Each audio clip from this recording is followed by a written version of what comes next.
Kalau sholat kamu ingin sempurna, maka sempurnakan dulu wudunya. Awas, hati-hati bu ya, bu. Lihat baik-baik. Kata para ahli hadis, kenapa Nabi mengajarkan wudu dulu? Padahal orang ini yang salahnya sholatnya. Kenapa wudunya yang diajarkan? Kata para ahli hadis, ini menunjukkan ada kaitan antara wudu dengan sholat. Kalau orang benar wudunya, pasti benar sholatnya. Kalau orang wudunya salah, akan berdampak pada tidak sempurna sholatnya. Silahkan ibu cek, anak ibu wudunya seperti flash, cepat, kilat. Secepat kilat, itu pasti menunjukkan sholatnya bermasalah. Nah sekarang bagaimana Nabi menunjukkan wudu yang benar? Yuk kita lihat pelan-pelan. Buka Quran surah kelima ayat ke-6, paling kiri sebelah atas. Ayo lihat sini, lihat. Kata Nabi, kalau sholatnya ingin sempurna dimulai dari wudu. Ya ayyuhalladzina amanu, kalimat wudu dibuka dengan kalimat iman.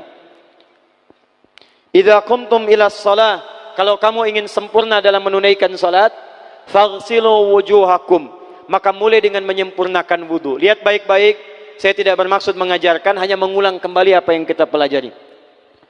Yang pokok dalam wudu itu ada 4. Sisanya sunnah. Awas, kalau yang 4 ini tidak sempurna, maka batal wudunya. 1, faghsilu wujuhakum, basuh wajahnya. Kalau disebutkan wajah dalam bab wudu, itu tidak ada yang lain kecuali bagian tampak muka. Gitu ya. Kalau yang punya jenggot, itu termasuk janggutnya di selai-selai. Kalau bapak kalau tidak punya jenggot atau belum punya jenggot, tidak usah maksa. Karena sunnah dalam hadis jenggot itu sunnah merawat, bukan menumbuhkan. Silakan buka tentang babul liha, bab jenggot. Itu hadis-hadis tentang sunnah jenggot, sunnah merawat. Merawat bagi yang punya jenggot. Tapi yang tidak punya jenggot jangan dipaksakan. Beli arang, sok. Beli timun, tidak usah. Ya, tapi kalau ada jenggotnya silakan rawat dengan baik supaya menampakkan nilai-nilai kemuliaan. Tahan. Sekarang kita mulai. Bagaimana cara berwudu yang baik? Perhatikan baik-baik. Kata Quran faghsilu, membasuh wajah, kalimat Qurannya menggunakan kata ghasala. Ghasala itu ambil airnya, tumpahkan di tempat yang dibasuh. Ambil airnya, tumpahkan di tempat yang dibasuh. Mohon izin, tahan sebentar. Mas, sini mas. Punten ya, yang kan bantosan, kadia sekedap.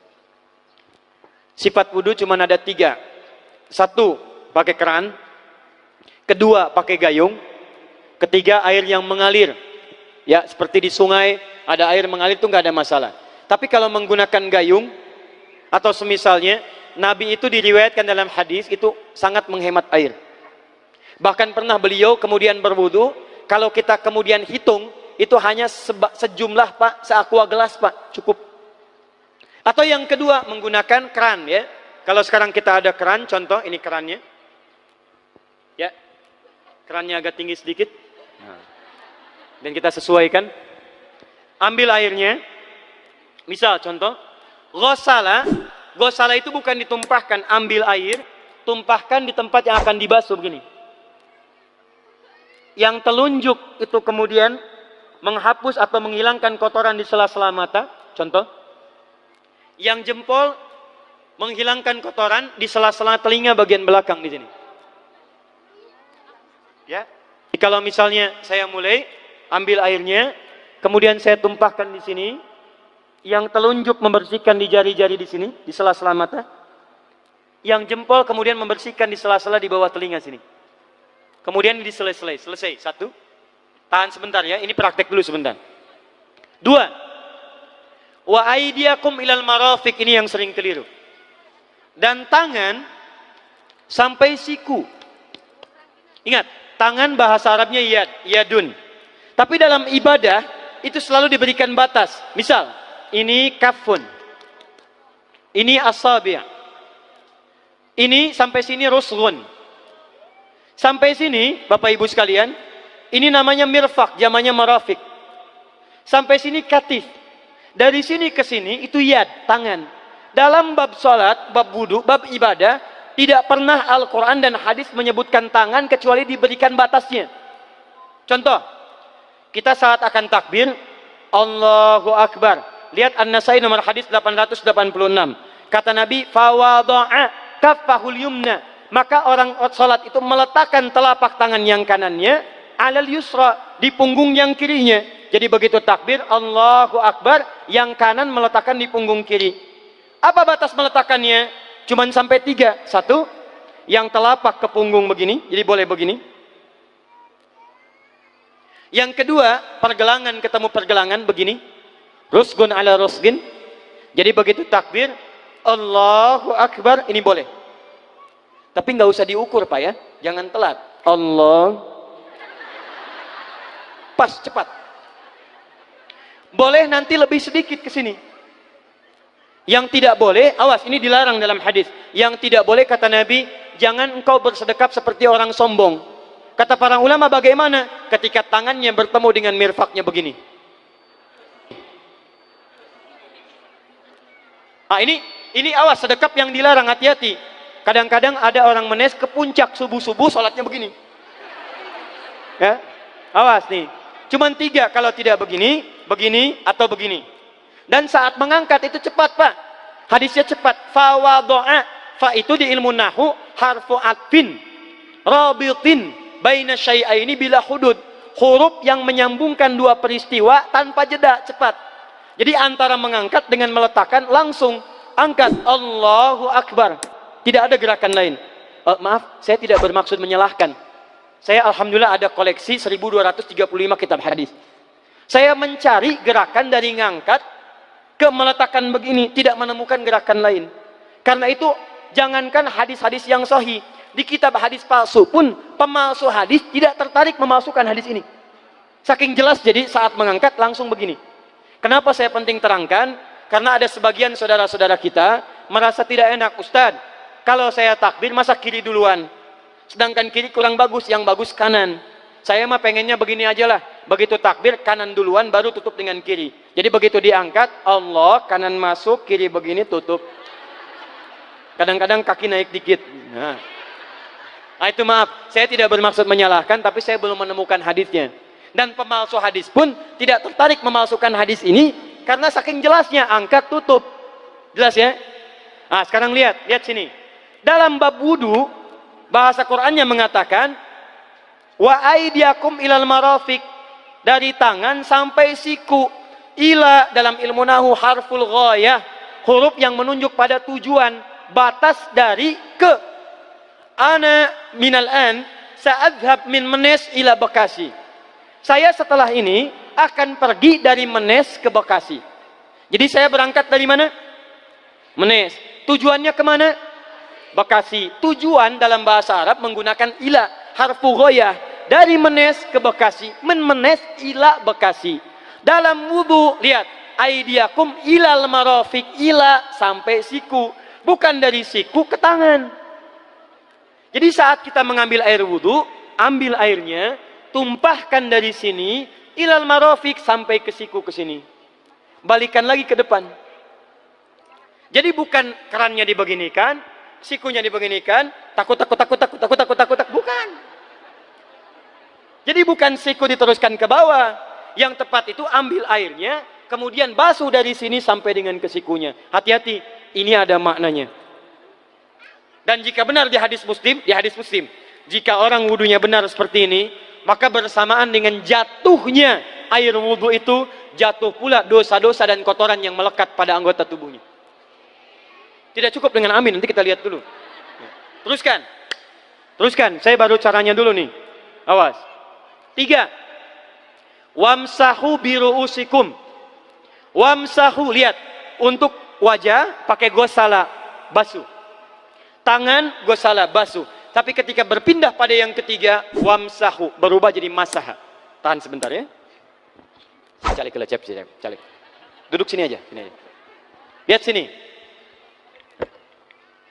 Ya, pilih. Duduk di sini atau ngapus. Sudahlah. Datang sendiri, nulis sendiri, ngapus sendiri, luar biasa. Cuman di Menes ini. Ini awas, ini penting ini Bu ya, penting. Saking pentingnya, susah dihapusnya tuh. Dah, sini aja. Masaha. Sudah. Masaha artinya mengusap. Kalau yang tadi membasuh, kalau masaha mengusap. Jadi yang ketiga ini tidak usah dibasuh. Jangan tumpahkan air di tempatnya, tumpahkan airnya kemudian usap tempatnya. Pertama, wamsahu biru'usikum. Masya Allah, kata Allah, bagian ketiga usap kepalanya. Awas, hati-hati. Tangan selesai pindah. Pindah kemana? Bukan ke rambut, tapi kepala. Kepala. Jadi dalam bab wudu yang diusap bukan rambutnya, kepalanya. Itulah keadilan Allah. Kalau yang diusap kepalanya, semua manusia yang hidup pasti punya kepala.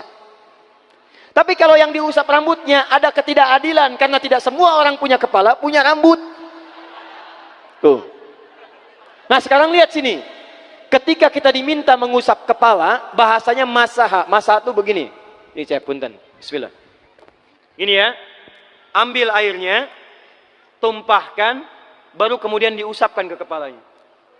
Paham ya? Kalau yang ghusala, ambil, tumpahkan di tempat yang akan dibasuh. Tapi kalau masaha, hati-hati. Ambil airnya, tumpahkan, baru diusap. Jadi bukan diambil air, tumpahkan di kepala begini. Paham? Ah, tahan sebentar. Dan ini menggunakan huruf ba, Masya Allah. Ba, lihat, wajah tidak pakai ba. Tangan tidak pakai ba. Tapi khusus untuk kepala, pakai ba. Wamsahu bi.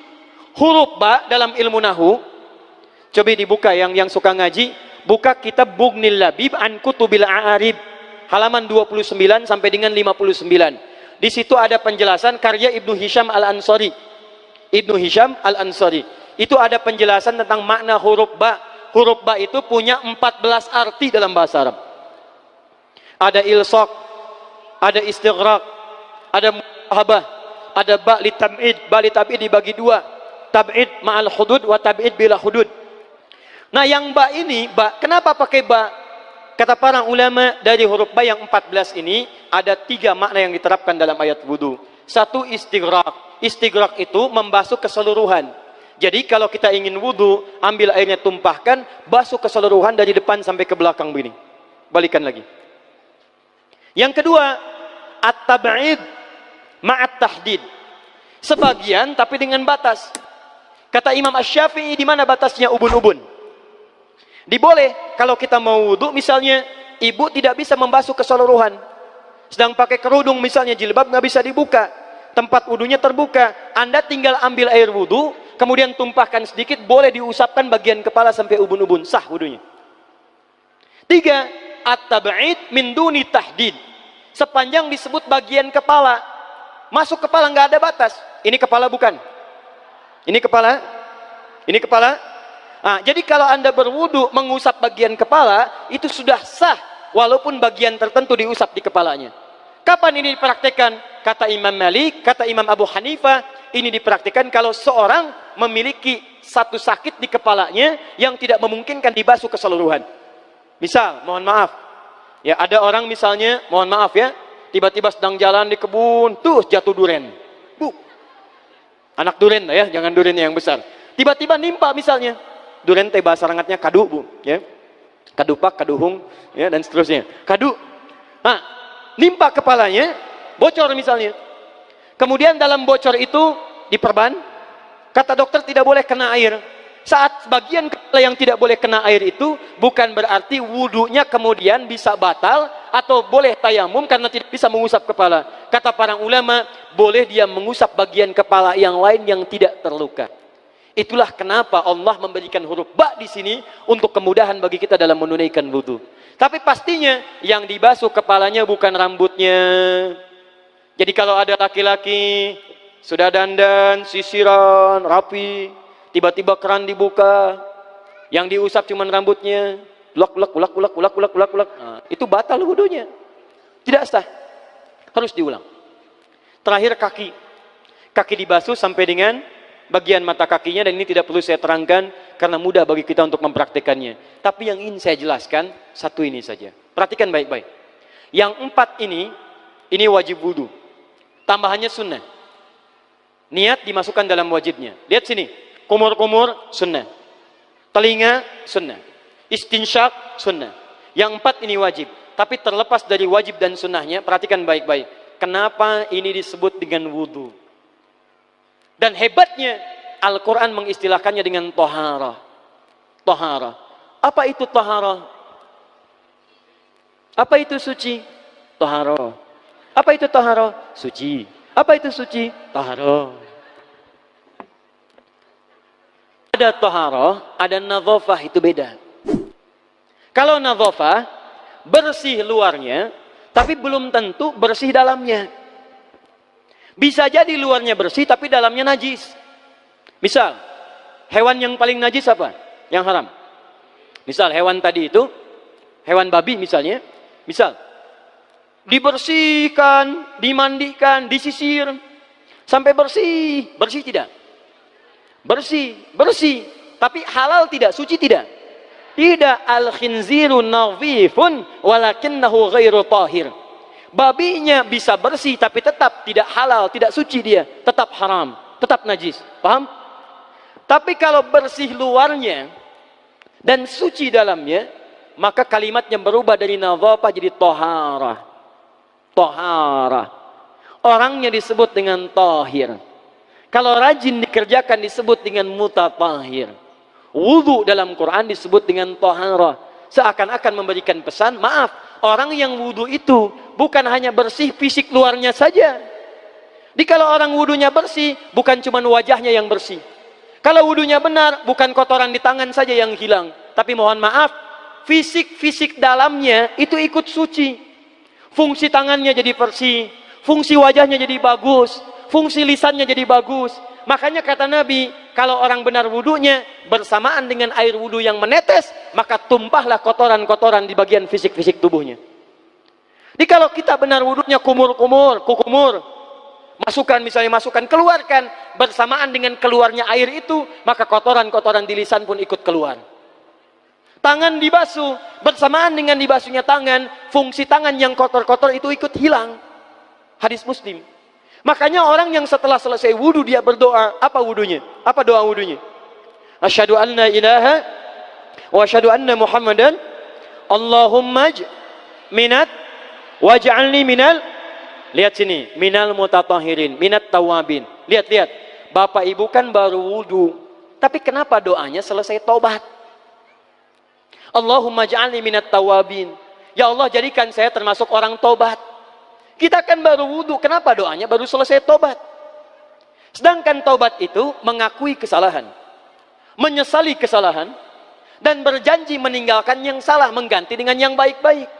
Makanya kalau orang wudunya benar itu, begitu dia kumur-kumur, dia ingat kesalahan apa yang dikerjakan oleh lisan ini. Jadi begitu kemudian ditumpahkan airnya, hilang kotorannya.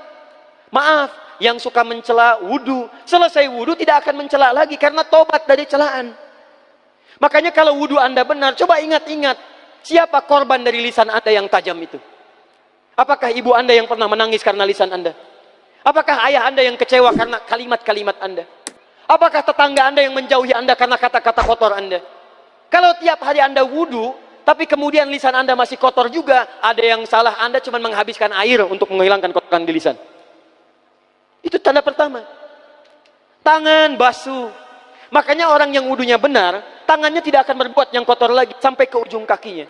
Karena itulah ibadah ini disebut dengan wudu, seakar dengan kata dau. Kata para ulama, mereka sebagian mengatakan dau artinya cahaya, dau artinya sinar, dau artinya al-husnu, baik budi pekerti. Kalau orang benar wudunya, bertambah sinar di tangannya, sinar di wajahnya, sinar di lisannya. Apa sinar itu? Di dunia sinar-sinar amaliyah kebaikan, sifat-sifat baik, di akhirat pancaran-pancaran kemuliaan. Satud'a ummati yaumal qiyamati ghurral muhajjalin. Akan dipanggil umatku di hari kiamat dengan banyak cahaya melekat di tubuhnya. Tangannya ada cahaya, matanya ada cahaya, wajahnya bercahaya, kakinya bercahaya. Cahaya apa itu? Kata Nabi, min atharil wudu, dari bekas wudunya. Jadi kalau kita benar wudunya, itu kita jadi orang baik. Ada cahaya kebaikan dalam diri kita. Itu yang disebut dengan tawabin. Makanya kalau Bapak Ibu tiap hari wudu, Allahumma ja'alni minat tawabin, tapi mulut tidak tobat, tangan tidak tobat, kaki tidak tobat, ada yang salah dengan wudunya. Waj'alni minal mutatahhirin, jadikan saya orang bersih dan suci. Jadi kalau selesai wudu, pakaian bersih, wajah bersih, tangan bersih. Ini pakaian bersih, pakai jas, pakai dasi, tapi tangan tidak bersih, korupsi juga, mencuri juga, menipu juga, ada yang salah dalam wudunya. Kalau kita bisa mengerjakan wudu ini dengan baik, maka naik status kita. Disebut sebagai, langsung oleh Al-Quran, disebut hamba yang dicintai oleh Allah Subhanahu wa ta'ala. Di Quran surah kedua Al-Baqarah ayat 222. Saya tutup. Lihat ayatnya. Di ujung ayatnya. Innallaha yuhibbut tawwabina wa yuhibbul mutatahhirin. Sungguh Allah akan sangat mencintai orang-orang yang taubat dan orang-orang yang terbiasa untuk bersuci. Kita selesai wudu mengatakan, Allahumma ja'alni minat tawabin waj'alni minal mutatahhirin. Dijawab oleh Allah, innallaha yuhibbut tawabin wa yuhibbul mutatahhirin. Karena itulah orang yang rajin wudu adalah orang-orang yang dicintai oleh Allah Subhanahu wa ta'ala. Jadi kalau Bapak Ibu, maaf ya, sekarang cek, kalau batal wudu, pengen wudu lagi. Tidak hanya saat sholat, sekarang batal wudu, ingin wudu. Batal wudu, ingin wudu. Itu tandanya Bapak Ibu sedang mendapatkan cinta dari Allah Subhanahu wa ta'ala. Tapi hakikat cintanya bukan pada wudunya, tapi berubahlah orang itu menjadi baik dan dekat dengan Allah Subhanahu wa ta'ala.